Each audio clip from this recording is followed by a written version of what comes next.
À ceux qui prient. Numéro 1. Cet enregistrement, réalisé par Triguerignou en français, est une traduction de sa présentation publique qu'il a donnée au Brésil en juillet 2003. Aujourd'hui, au cours de la réunion des mantras, nous avons perçu très clairement la présence du groupe interne des mantras, parce qu'il existe un groupe interne d'âmes pour les mantras. Et aujourd'hui, la séance fut extrêmement harmonieuse. Il semble que ce fut la séance au cours de laquelle ce groupe interne s'est le plus approché de notre travail. Ce groupe interne représente l'union avec Mirnaja, dont le temple interne nous apporte la guérison, ainsi qu'une profonde harmonie. Et aujourd'hui, nous avons assisté à une harmonie assez différente de celle des autres séances, ce qui veut dire que les unions avec ce temple interne ont réellement lieu. Ces unions sont faites par les groupes internes des mantras qui cherchent à s'approcher de nous et nous cherchons alors à nous relier à lui. Cette harmonie qu'on trouve dans ces moments de travail, je vais parler de ce travail du temple interne de Mirnaja à travers des mantras. Ce travail permet qu'on communique de façon plus durable avec ce qui, en nous, est immortel. Nous avons des contacts rapides avec notre partie immortelle. Nous avons un vague souvenir que nous sommes immortels. Mais nous sommes surtout reliés à notre partie externe et à ce qui se passe à l'extérieur de nous. Ce temple interne, ce groupe interne des mantras, ces êtres ou ces consciences ont manifesté ici ces mantras pour qu'on reste régulier dans notre contact intérieur. Cette impression d'avoir une vie intérieure n'est pas éternelle. Le plus souvent, elle est même très rapide. Cette impression ne dure pas. Alors, ce temple interne et ce groupe interne de mantras cherchent à nous aider pour que nous soyons plus solides dans notre monde intérieur, dans notre plan intérieur. Et aujourd'hui, ceci a été reçu d'une façon plus parfaite que dans les réunions précédentes. Aujourd'hui a donc été un moment marquant de ce travail de mantra qui vise à ce que nous soyons plus stables dans notre vie quotidienne, là, à l'intérieur de nous-mêmes. Ceux qui souhaitent approfondir ces sujets les trouveront dans le livre de poche La rencontre du temple, qui est une version simplifiée du livre Mirnaja. Dans le livre Mirnaja, il y a différentes choses au sujet des mantras, qu'on met rarement en relief quand on parle du livre, mais celui qui s'intéresse à ce travail de devenir plus solide dans son monde intérieur peut se procurer cette œuvre. Dans ce livre, La rencontre du temple et Mirnaja, on dit que beaucoup ont déjà abandonné plus ou moins complètement leur corps mental et leur cœur à ce noyau profond. Donc, si cet abandon au moi supérieur ou à l'âme existe, les mantras jouent un rôle vraiment particulier. Ils sont pour effet de rendre cette union solide. Le livre dit aussi, au sujet de tout cela, que beaucoup verront les villes intraterrestres ou les villes qui sont sur d'autres plans ou dans d'autres dimensions, qu'ils verront ces villes projetées comme des apparitions. Le but de tout cela est de nous ouvrir davantage vers les espaces interdimensionnels. Et donc, Si nous voyons la projection de quelque chose qui est dans une autre dimension, si nous voyons la projection de quelque chose qui est sur un autre plan, cela facilite l'ouverture de notre conscience et nous aide à traverser ces espaces interdimensionnels. Et cette traversée se fait avec nos corps subtils, avec nos corps internes. Le plus souvent, le corps physique restant ici, dans les plans externes, et un de nos corps subtils faisant une de ces traversées et arrivant alors au contact d'une de ces civilisations. Ceci peut être très utile parce qu'à certains moments, si nous avons un contact avec deux mondes en même temps, nous pouvons anticiper les apprentissages. Nous pouvons acquérir des connaissances que nous aurions eues beaucoup plus tard. Donc, le travail avec les mantras, grâce à les temples internes et grâce au groupe interne qui coordonne ce travail, nous donne la possibilité, il a dans son énergie la possibilité de nous préparer à cette traversée et de cette façon, nous transcendons certaines limitations et nous anticipons certaines étapes. Et il est clair que si ce sont des mantras qui viennent d'un groupe particulier, si ce sont des mantras qui sont liés à ce travail, alors une des premières traversées que l'on fera sera la traversée vers les règnes qui doivent nous travailler ou qui nous reçoivent de façon anticipée pour ce travail d'harmonie. La prière, quand elle est authentique, la prière est aussi un moyen d'accès à tout cela. Il n'y a pas que les mantras, il y a la prière et aussi. Je vais parler de la prière authentique qui serait cette réceptivité et cette aspiration de notre part à avoir des contacts avec les énergies suprahumaines, c'est-à-dire que nous vivons une transformation en partant de notre état actuel. Ce travail mobilise nos énergies de telle façon que nous pouvons développer notre niveau intuitif plus que nous ne l'avons développé jusqu'à maintenant. Ces énergies ne travaillent pas avec le niveau astral ni avec le niveau mental.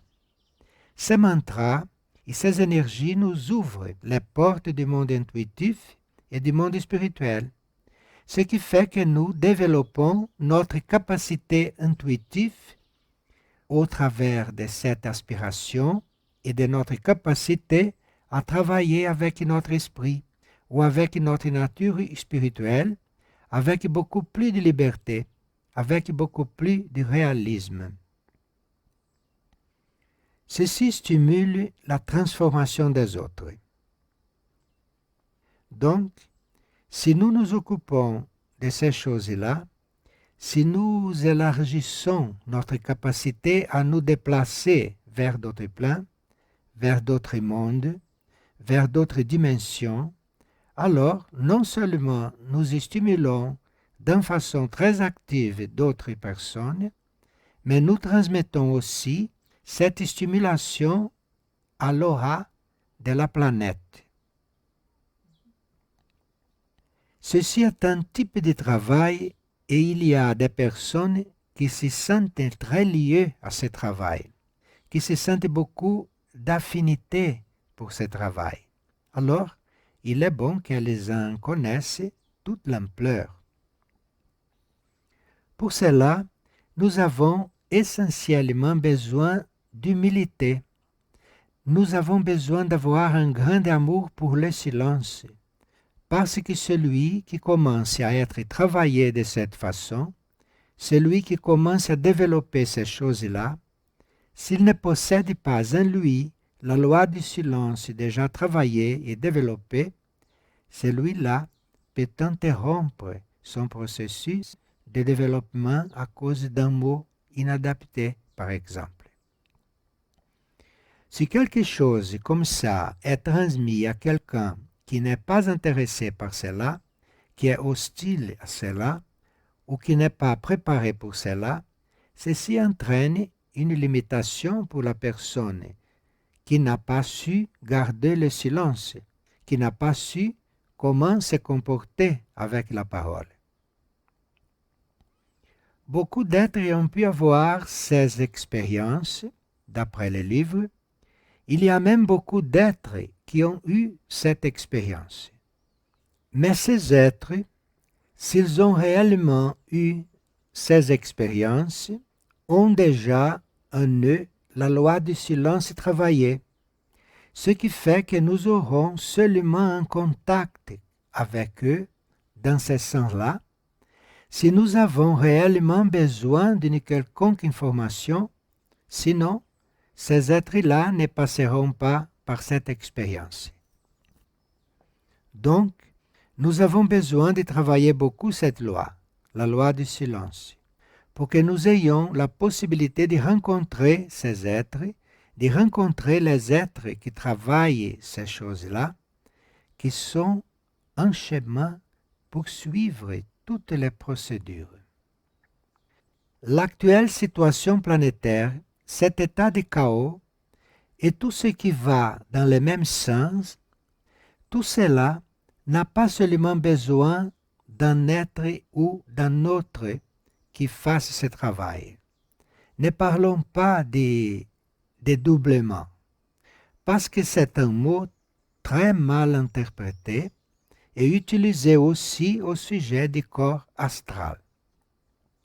Quand nous parlons de dédoublement, nous n'en parlons pas dans le sens du corps astral qui sort du corps physique, mais dans le sens où nous pouvons être conscients, lucides et au service, en contact avec d'autres plans, d'autres dimensions parallèles à celle-ci.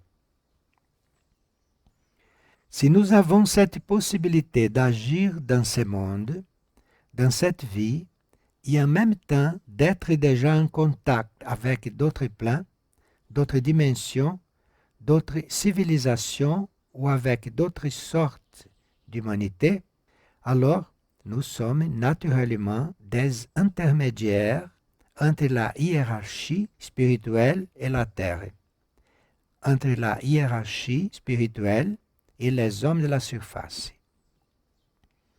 Bien, le travail de prière, dans le sens où on l'entend là, ne consiste pas à demander des choses, mais ce travail de prière, qui consiste à nous ouvrir à tout cela et éventuellement à travailler dans ce sens, serait plutôt un état de réceptivité inconditionnelle et sans rien de mental qui intervienne à ce moment-là. Ce travail de prière implique que nous n'ayons aucun autre centre d'intérêt que celui-là.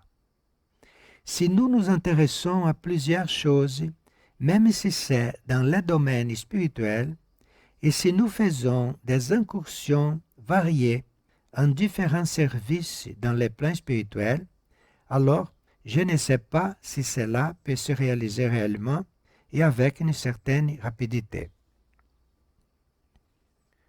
Nous ne devrions pas dépendre de nos activités karmiques et externes.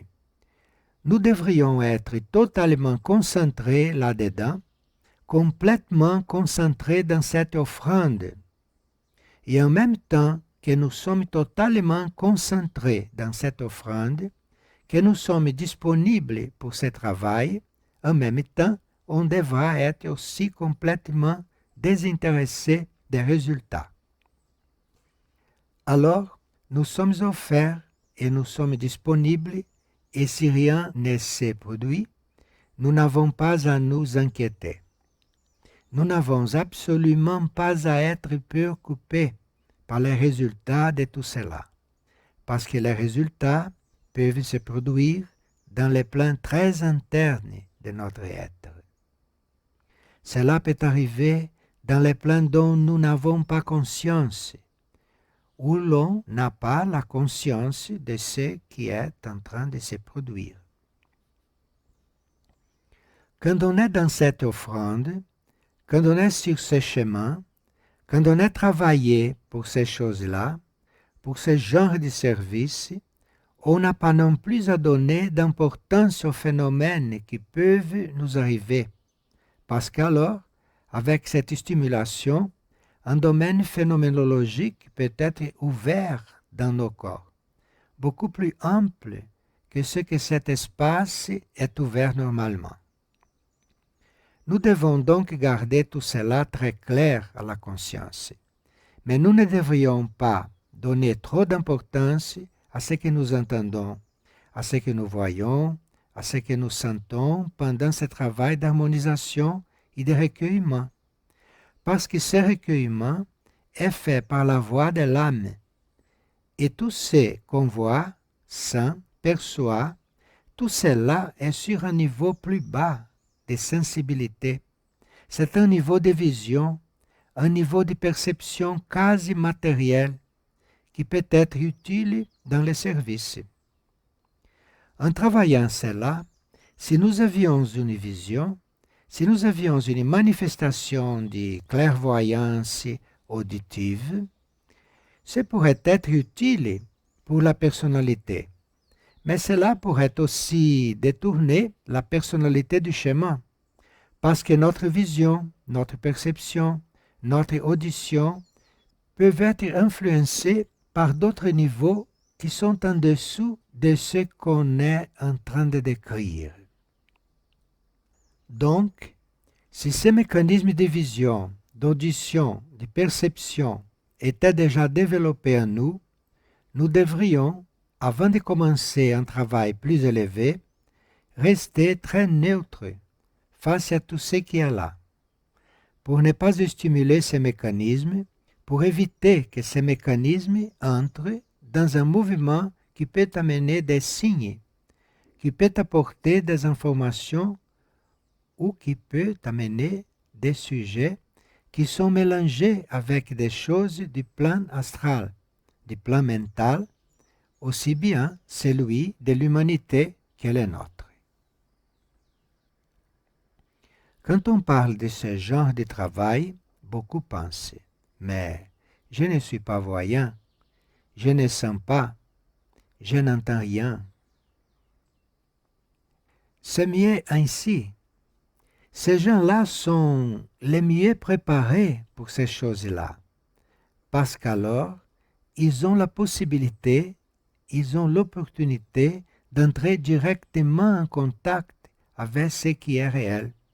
Ils ont la possibilité d'avoir de l'intuition et au travers de cette intuition, ils ont la possibilité d'entrer en contact avec l'essence de ces choses, sans passer pour toute cette partie phénoménologique du plan éthérique, du plan astral et du plan mental.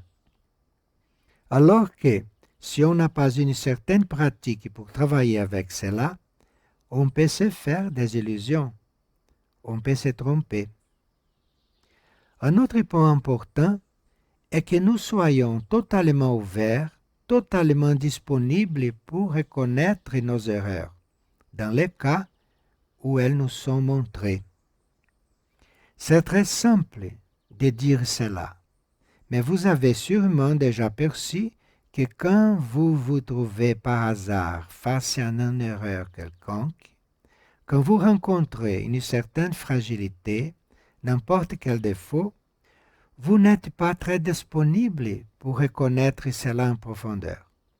Vous cherchez à justifier cela, vous cherchez des choses pour l'expliquer. Il n'existe rien pour expliquer un défaut. Vous n'avez qu'à le reconnaître et en tenir compte, faire le contraire. Il n'y a rien à justifier, rien à expliquer. Expliquer, justifier, vu comme ça, c'est une perte d'énergie. Vous n'avez pas à vous justifier. vous vous êtes vu dans un miroir. Vous avez découvert quelque chose, alors, c'est comme ça.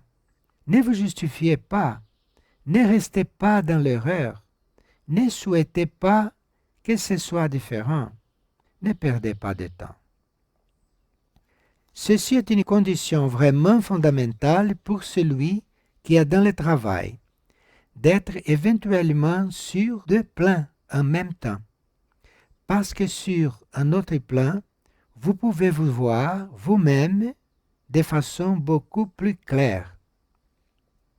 Et si vous n'êtes pas habitué à reconnaître vos défauts en toute tranquillité, vous ne pouvez pas passer sur un autre plan. Parce que sur un autre plan, vous allez voir à votre sujet tout ce que vous ne voyez pas ici. Donc, vous passez sur un autre plan et là, vous vous trouvez mal en voyant ce qui est ici, de ce côté. Cet entraînement de se trouver face à nos erreurs, à nos défauts, face à nos choses humaines, sans chercher à se justifier, sans vouloir expliquer, sans vouloir faire aucun travail pour déguiser tout cela, cet entraînement est fondamental parce que, vous voyant vous-même dans notre plan, vous n'avez rien à penser de tout cela parce que c'est tellement réel, tellement vrai, que vous n'avez aucune raison de vous justifier, de discuter de tout cela. Alors, concernant ces traits de la personnalité, ne pas aimer se trouver face à nos points les plus faibles, concernant ces traits de la personnalité, nous devrions prendre des mesures pour que cela cesse, parce que sinon, nous n'avons pas les bases pour passer sur un autre plan et de là voir ces plans-ci. Percevez combien ces mantras sont liés à beaucoup de choses. C'est pourquoi, quand on utilise un certain mantra, on utilise ensuite un autre mantra qui fait un travail différent pour équilibrer progressivement cet état, cette situation. Quand on est disposé à se voir comme on est, il est nécessaire que l'on ressente de la joie pour cela et non qu'on se sente triste, qu'on soit mécontent, mais qu'on sente beaucoup de joie parce qu'on a vu un aspect de soi qu'on n'avait jamais vu jusqu'à présent. Quand on se réjouit de cela, quand cette joie s'exprime intérieurement, alors nous commençons à voir une transformation se produire. Et là, ce qui était un défaut, ce qui était une fragilité, nous allons voir les énergies se réunir pour transformer tout cela, pour soigner tout cela, pour changer ces situations. Il serait très bon aussi que dans ces parcours, ici, sur ce trajet, on ne se compare pas avec les autres. Généralement, ces êtres, quand ils arrivent à un certain niveau de travail, se reconnaissent entre eux.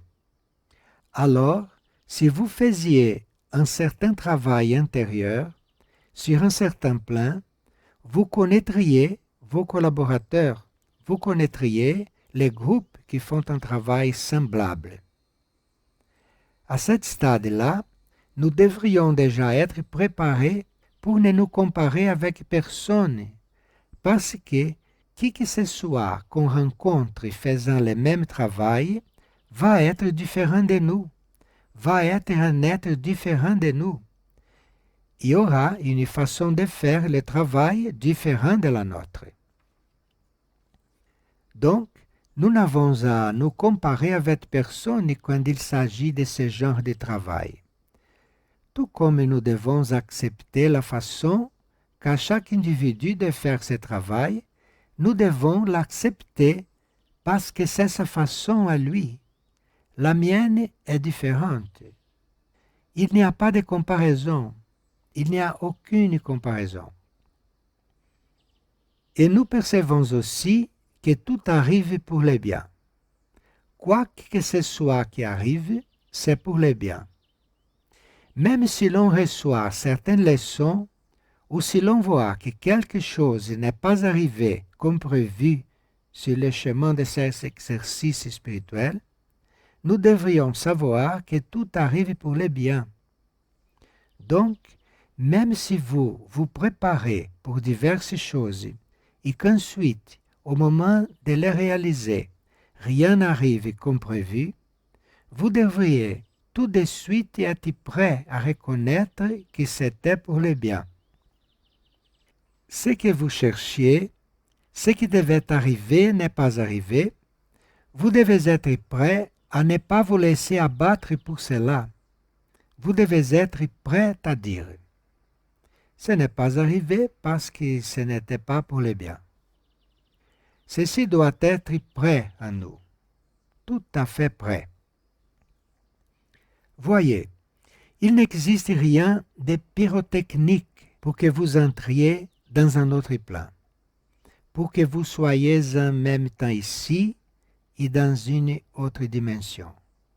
Ce sont des choses simples. Ce sont des choses que n'importe qui peut travailler.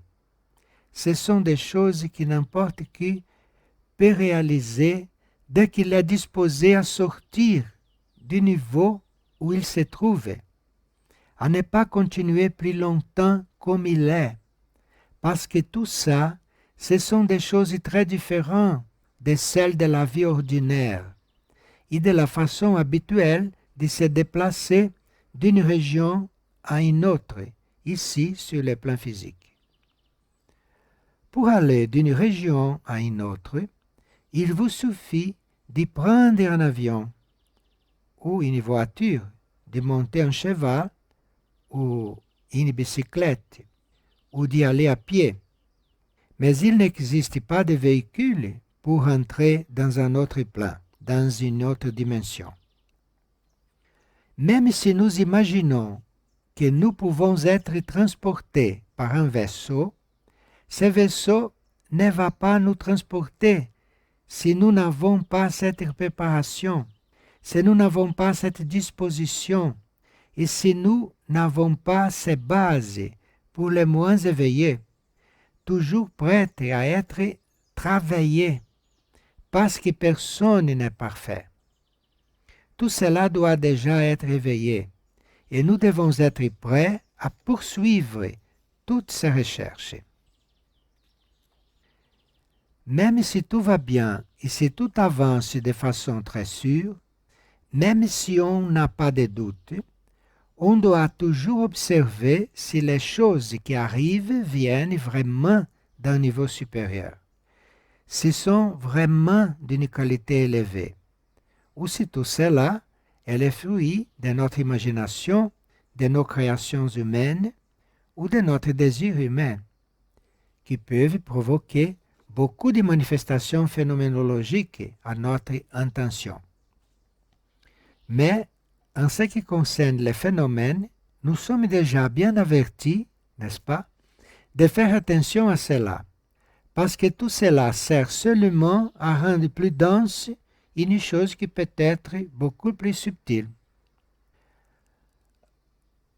En plus de voir tout cela, nous devons aussi voir si ce qui arrive est réel ou si c'est une projection de notre conscience humaine, de notre désir humain. Et à ce moment-là, il est très bon qu'on rencontre des collaborateurs, des êtres perspicaces, des êtres observateurs qui puissent nous donner ces indices, qui puissent nous donner des signes capables d'attirer notre attention sur certains points. En général, celui qui est observateur sait si ce qui nous arrive vient réellement de nous ou si ce qui nous arrive est une série de phénomènes animés par les désirs humains. Il est nécessaire de persévérer dans ce sens. Il est nécessaire de savoir ce qu'on veut et de persévérer, parce que les inquiétudes, les distractions, les pensées négatives, les interférences, tout ceci apparaît pour nous détourner de ce travail et nous devons être très attentifs au fait que tout cela, c'est pour nous éviter de nous disperser. Même si on est distrait, même si on se surprend à être distrait, il est nécessaire de retrouver notre attention, de ne pas se laisser entraîner par cela. Une partie de vous est distraite. Une partie de vous s'occupe d'autre chose à ce moment-là. Vous remarquez cela et vous restez dans votre alignement. Vous restez dans votre concentration. Tout ce qui se passe dans la vie est une scène, une mise en scène. C'est une dramatisation. Mais au fond de nous, nous accompagnons ce processus. Nous n'avons pas à nous inquiéter de trop nous distraire, de trop nous détourner. Au moment où nous nous reprenons, nous plaçons à nouveau ce processus face à nous. Nous nous affirmons en lui. Il est donc nécessaire d'avoir beaucoup de patience pour être tout le temps dans ce va-et-vient, sans perdre le contact avec notre intention et sans considérer qu'on a perdu le contact seulement parce qu'on a été distrait. C'est une chose d'observer quelque chose et de partager cela avec un collaborateur. Ceci est non seulement légitime, mais peut-être nécessaire pour les collaborateurs et pour nous-mêmes. Une autre chose est la disposition que la personnalité peut acquérir ou développer quand il est question de conduire les autres, d'enseigner aux autres. C'est une disposition qui émerge au moment où vous êtes plus ou moins sûr de ce qui arrive. Cette tendance peut venir du fait que vous commencez à guider les autres. Vous ne pouvez pas guider un autre parce que parfois, il ne va pas s'arrêter au même endroit que vous. Vous pouvez guider quelqu'un sur un chemin que vous connaissez, mais vous ne savez pas si les détails du chemin de l'autre sont les mêmes que les détails que vous avez vécus. Alors, guider un autre est la dernière chose à faire, à moins que l'on ait beaucoup de signes, beaucoup d'indications internes dans ce sens, et qu'il n'y ait aucun doute. Et si nous recevons un signal pour guider quelqu'un dans ce genre de démarche, immédiatement tout coïncide. L'autre se sent tout de suite totalement à l'aise dans cette démarche.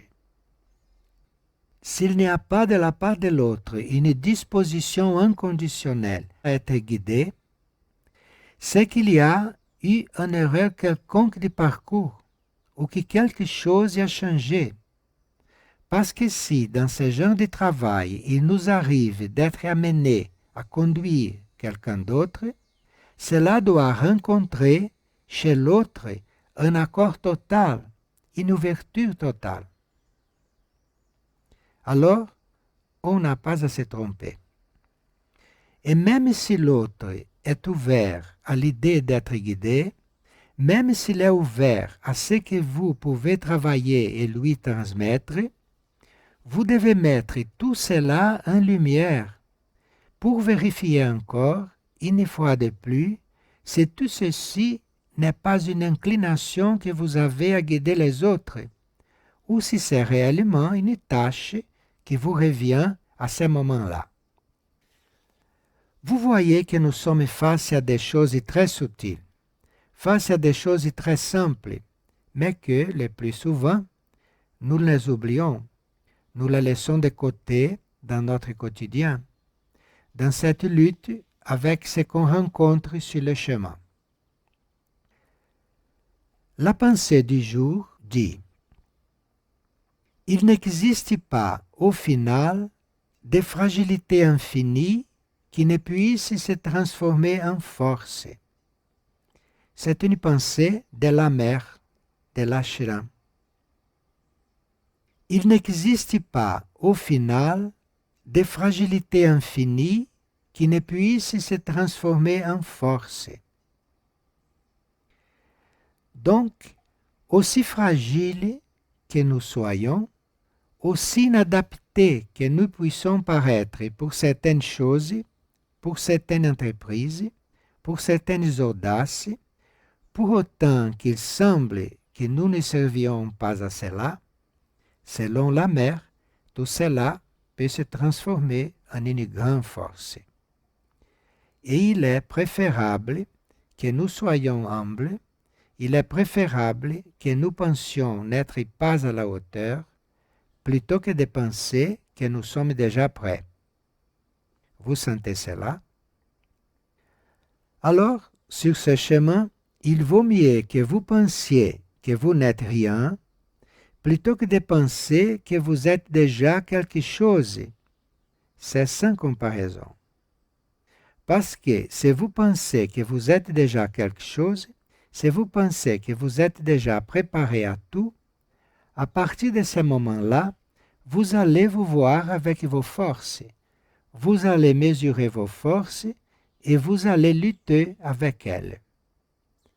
Tandis que si vous avez la profonde conviction que vous n'êtes pas préparé, que vous ne servez pas, que vous n'êtes pas capable, que vous ne pouvez pas, si vous avez cette intime conviction, mais si vous êtes ouvert, si vous laissez faire, et que vous avez la foi, alors vos forces seront décuplées. Il se produira un véritable miracle, et celui qui n'était pas préparé peut se révéler le plus adapté que celui qui avait déjà une certaine préparation, mais qui a oublié l'humilité, qui a oublié le silence, qui a oublié le contrôle de la parole, qui a oublié de demander la lumière intérieure, même quand il est sûr de quelque chose. Parce que être sûr de quelque chose, c'est peut-être une mise à l'épreuve. Vous pouvez être sûr de tout, mais continuez à demander la lumière. Continuez à demander la lumière parce que vous êtes sûr de quelque chose jusqu'à un certain point seulement. Si les choses bougent dans l'univers, vous ne pouvez plus être sûr de rien. Si les choses bougent dans le système solaire, alors vous n'êtes plus sûr de rien. Si les choses changent dans la conscience de cette planète, là aussi, vous n'êtes plus sûr de rien. Il suffit d'un seul instant pour que vous ne soyez plus sûr de rien.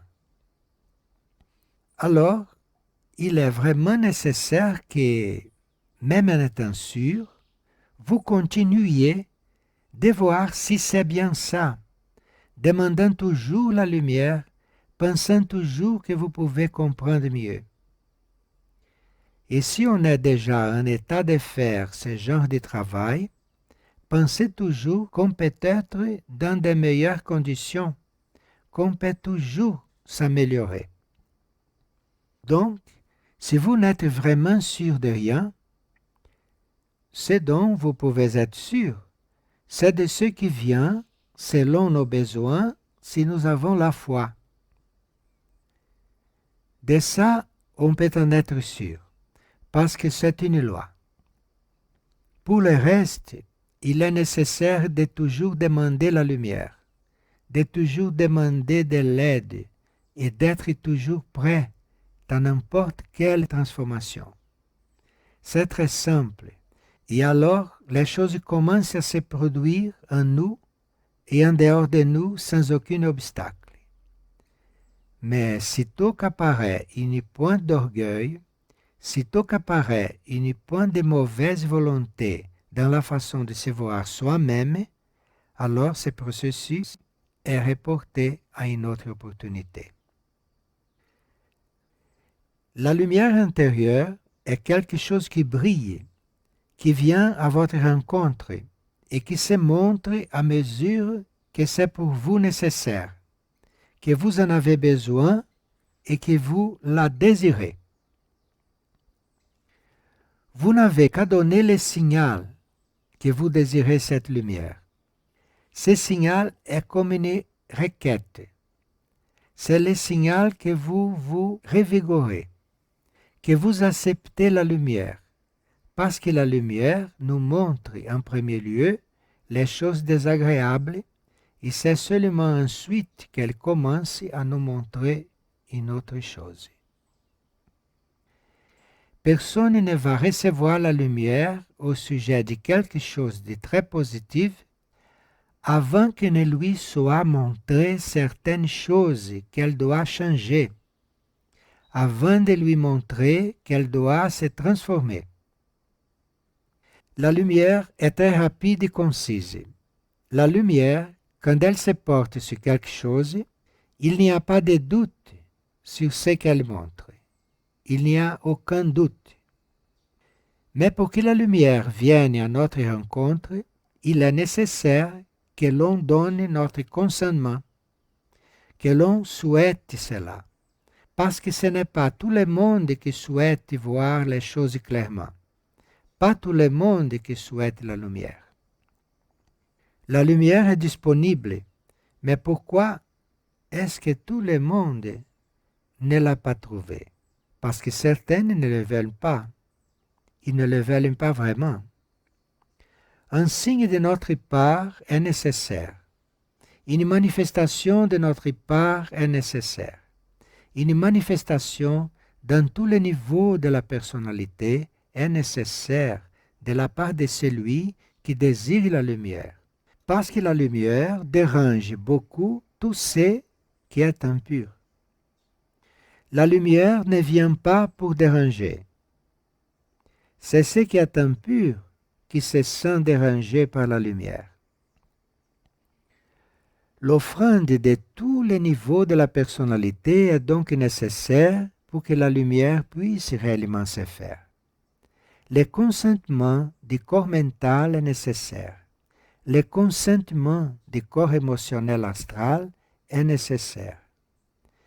Le consentement du système nerveux est nécessaire. Le consentement de tous les niveaux est nécessaire pour que ceci puisse s'accomplir pleinement.